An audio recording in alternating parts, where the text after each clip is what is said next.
കോൺഗ്രസ് നേതാവ് ബിന്ദു കൃഷ്ണ ചേരുന്നുണ്ട്. മാഡം കേൾക്കാമല്ലോ അല്ലേ?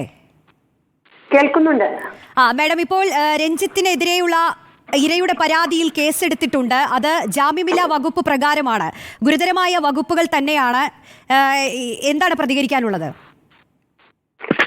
ആ കേസ് എടുത്തതിന് സ്വാഗതം ചെയ്യുന്നു. പക്ഷേ ഇത്രയധികം സമയം കാത്തിരിക്കേണ്ടിയിരുന്നില്ല. ആ വെളിപ്പെടുത്തൽ പുറത്തു വന്നപ്പോൾ തന്നെ കേസ് എടുക്കാമായിരുന്നു. എങ്ങനെ കേസ് എടുക്കാതിരിക്കാമെന്ന് ഗവേഷണം നടത്തി ഗത്യന്തരമില്ലാതെ ഇന്ന് കേസ് എടുത്തിരിക്കുന്നു. ഇന്ന് സിറ്റി പോലീസ് കമ്മീഷണറുടെ പ്രതികരണം കേൾക്കാനിടയായി. സ്പെഷ്യൽ ഇൻവെസ്റ്റിഗേഷൻ ടീമിന്റെ ഗൈഡ് ലൈൻസ് വന്നതിന് ശേഷം കേസ് നടത്താം, കേസിന്റെ ബാക്കി കാര്യങ്ങൾ മുന്നോട്ട് കൊണ്ടുപോകാം എന്നുള്ളത്. ഈ കാര്യത്തിൽ ഞങ്ങൾക്ക് ആവശ്യപ്പെടുവാനുള്ളത്, മനസാക്ഷിയുള്ള ഓരോ മലയാളിയും ആഗ്രഹിക്കുന്നത് സത്യസന്ധമായി യാതൊരു ഭീതിയോ അല്ലെങ്കിൽ ഫിയറോ ഫേവറോ കൂടാതെ സത്യസന്ധമായി നീതിയുക്തവുമായ ഒരു അന്വേഷണം ഈ കേസിൽ ഉണ്ടാകണം. പക്ഷെ ആശങ്കയുണ്ട്, ഈ കേസിൽ എത്രത്തോളം നീതിയുക്തമായ അന്വേഷണം ഉണ്ടാകും എന്നതിനെ സംബന്ധിച്ച്. സ്പെഷ്യൽ ഇൻവെസ്റ്റിഗേഷൻ ടീമിൽ അംഗമായിട്ടുള്ള ചില IPS ഓഫീസർമാരുടെ മുൻകാല ചെയ്തികൾ അത്തരത്തിൽ നമ്മളെയൊക്കെ ആശങ്കപ്പെടുത്തുന്നതാണ്. അത് മെറിൻ ജോസഫ് IPSന്റേതായാലും പൂവമ്പുഴലി IPSന്റേതായാലും വടക്കാഞ്ചേരി പീഡന കേസിലും അതുപോലെ വാളയാർ കേസിലും അടക്കം സർക്കാരിന്റെ താല്പര്യങ്ങൾക്കനുസരിച്ച് പ്രവർത്തിച്ചു എന്ന ആരോപണം പല ഘട്ടത്തിലും ഉണ്ടായിട്ടുണ്ട്. അതുപോലെ മെറിൻ ജോസഫ് കൊല്ലം കമ്മീഷണറായിരുന്നപ്പോൾ കിളികല്ലൂർ സ്റ്റേഷനിൽ സൈനികനെയും സഹോദരനെയും മർദ്ദിക്കുന്ന ദൃശ്യങ്ങൾ പോലീസ് പുറത്തുവിട്ട CCTVയിൽ കൂടി ലോകമെമ്പാടുമുള്ള മലയാളികൾ കണ്ടതാണ്, എല്ലാവർക്കും ബോധ്യപ്പെട്ടതാണ്. ആ ചെറുപ്പക്കാർ പറഞ്ഞ സംഗതികൾ അതുപോലെ ആ ദൃശ്യങ്ങളിൽ നാം എല്ലാവരും കണ്ടു. പക്ഷെ അന്വേഷണത്തിന് നിയോഗിക്കപ്പെട്ട Kollam city police commissioner police ആസ്ഥാനത്തേക്ക് റിപ്പോർട്ട് കൊടുത്തത് അങ്ങനെ മർദ്ദിച്ചിട്ടേ ഇല്ല എന്ന അത്തരത്തിലൊരു മനോഭാവം ഈ കേസിൽ വച്ച് പുലർത്തരുതെന്ന് നമ്മൾ എല്ലാവരും ആഗ്രഹിക്കുന്നു. നിഷ്പക്ഷവും നീതിപൂർവമായ അന്വേഷണം നടത്തി നിയമത്തിന്റെ നടപടികൾക്കനുസരിച്ച് ഈ കേസ് മുന്നോട്ട് പോകേണ്ടത് അനിവാര്യമാണ്.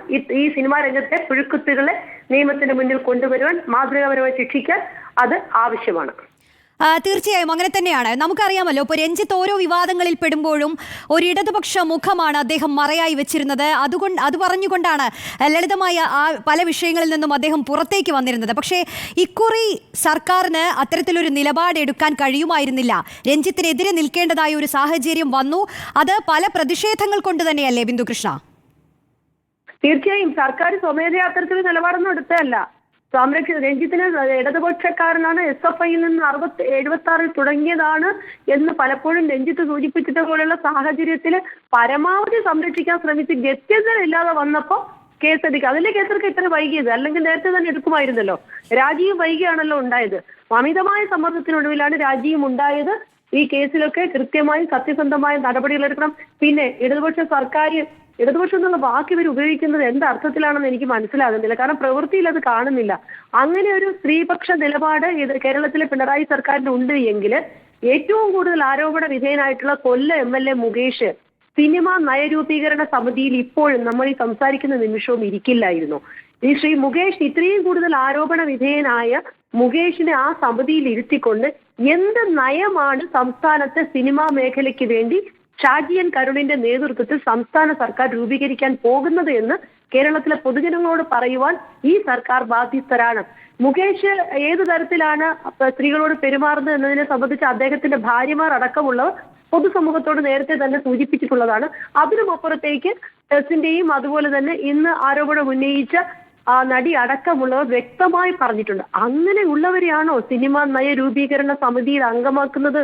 ഇതെല്ലാം ചേർത്ത് വായിക്കുമ്പോൾ ഇടതുപക്ഷ സർക്കാർ ഈ സ്ത്രീ വിരുദ്ധരായ അല്ലെങ്കിൽ വേട്ടക്കാരെന്ന് ഇപ്പോഴത്തെ രീതിയിൽ പറയാൻ കഴിയുന്ന ആളുകൾക്ക് വേണ്ടി അവരെ സംരക്ഷിക്കുവാൻ വേണ്ടിയുള്ള തത്രപ്പാടിലാണ്. അതല്ല സർക്കാരിന്റെ നിയമപരവും ധാർമ്മികവുമായ ഉത്തരവാദിത്വം. ഇരകളാക്കപ്പെട്ടവർ, ആക്രമിക്കപ്പെടാൻ ശ്രമിച്ചവർ, പീഡന ശ്രമങ്ങളിൽ ഓടി രക്ഷപ്പെട്ടവർ, പീഡിപ്പിക്കപ്പെട്ടവർ അടക്കമുള്ള മനുഷ്യാവകാശ ലംഘനങ്ങൾക്ക് ഇരയാകേണ്ടി വന്നവർ, അത്തരം ആളുകളെ സംരക്ഷിക്കുക എന്നുള്ളതാണ് സംസ്ഥാന സർക്കാരിന്റെ ഉത്തരവാദിത്വം. അത് ഇനിയെങ്കിലും സർക്കാർ തിരിച്ചറിഞ്ഞുകൊണ്ട്. എന്നെ ഏറ്റവും കൂടുതൽ അത്ഭുതപ്പെടുത്തുന്നത് CPMലെ വനിതാ നേതാക്കന്മാർ എന്തുകൊണ്ട്, അല്ലെങ്കിൽ സംസ്ഥാനത്തെ 3 വനിതാ മന്ത്രിമാർ അരവഴമൺ മറുപടിക്ക് അപ്പുറത്തേക്ക് കൃത്യമായൊരു നിലപാട് ഈ കാര്യത്തിൽ എടുക്കാത്തത് എന്തുകൊണ്ടാണ്? അവർ ഇത്തരം കക്ഷി രാഷ്ട്രീയത്തിന് അതീതമായി നാം എല്ലാവരും ഇത്തരം വിഷയങ്ങളിൽ സ്ത്രീപക്ഷ നിലപാട് എടുക്കേണ്ടതല്ലേ? അതൊരു ചോദ്യമാണ്. അതായത് ഈ ഹേമ കമ്മിറ്റി റിപ്പോർട്ട് പുറത്തു വന്നതിന് ശേഷം ചെറിയ ചലനമല്ല സമൂഹത്തിൽ ഉണ്ടായിട്ടുള്ളത്. മാലപ്പടക്കം പൊട്ടുന്നത് പോലെ ഓരോന്നായി സിനിമാ മേഖലയിലെ വമ്പൻ മീനുകൾ ഇങ്ങനെ വന്ന് വലയിൽ വീണുകൊണ്ടിരിക്കുകയാണ്. കോൺഗ്രസിന്റെ തുടർ ദിവസങ്ങളിലുള്ള പ്രതിഷേധങ്ങളൊക്കെ എങ്ങനെയായിരിക്കും ബിന്ദുകൃഷ്ണ? ഞങ്ങൾ നിരന്തര പോരാട്ടവുമായി തന്നെ മുന്നോട്ട് പോകും. ഇക്കാര്യത്തിൽ ഏറ്റവും കൂടുതൽ സ്ത്രീകളും പെൺകുട്ടികളും ആക്രമണത്തിനിരയാകുന്നത് സിനിമാ മേഖല എന്നാണ് പതിറ്റാണ്ടുകളായി നാം കേട്ടുവരുന്നത്. അതുമായി ബന്ധപ്പെട്ട് നിരവധി ഉദാഹരണങ്ങൾ നമുക്ക് ഓരോരുത്തർക്കും ചൂണ്ടിക്കാണിക്കാൻ കഴിയും. പ്രത്യേകിച്ച് ഹേമ കമ്മിറ്റി റിപ്പോർട്ട് പുറത്തു വന്നതിന് ശേഷം അതിന് സംക്ഷിപ്ത രൂപം ഉണ്ടാവുകയും ചെയ്തു. ഈ സാഹചര്യത്തിൽ ഈ മേഖലയിൽ ഒരു ശുദ്ധീകരണം അനിവാര്യമാണ്.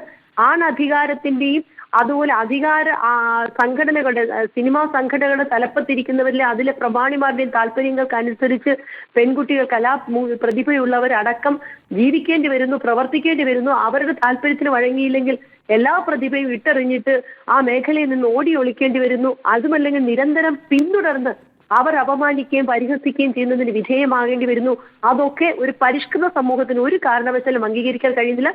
ഈ അവസരത്തിൽ വളരെ സന്തോഷത്തോടും അതിലേറെ അഭിമാനത്തോടും കൂടി ഒരു പക്ഷേ ഈ വിവാദം ഉണ്ടായതിനു ശേഷം ഇത്രയേറെ ക്വാളിറ്റിയോടും ക്ലാരിറ്റിയോടും കൂടി ഒരു നിലപാട് സിനിമാ മേഖലയിൽ നിന്ന് ശ്രീ പൃഥ്വിരാജ് എടുത്തതുപോലെ ഉണ്ടായിട്ടില്ല. അത്തരമൊരു ശൈലിയാണ് ഇത്തരം സന്ദർഭങ്ങളെ അതിജീവിക്കാൻ നമുക്ക് അനിവാര്യമായിട്ടുള്ളത്.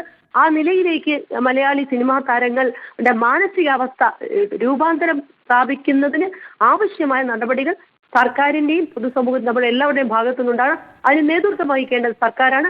ഇനിയും അമാന്തിക്കാൻ പാടില്ല. സർക്കാർ ഈ കാര്യത്തിൽ കൃത്യമായ നിലപാട്, സ്ത്രീപക്ഷ നിലപാടെടുത്തത് വാചകമടിയിലല്ല പ്രവൃത്തിയിൽ ഉണ്ടാകണമെന്ന് ആവശ്യപ്പെടുന്നു കോൺഗ്രസ്.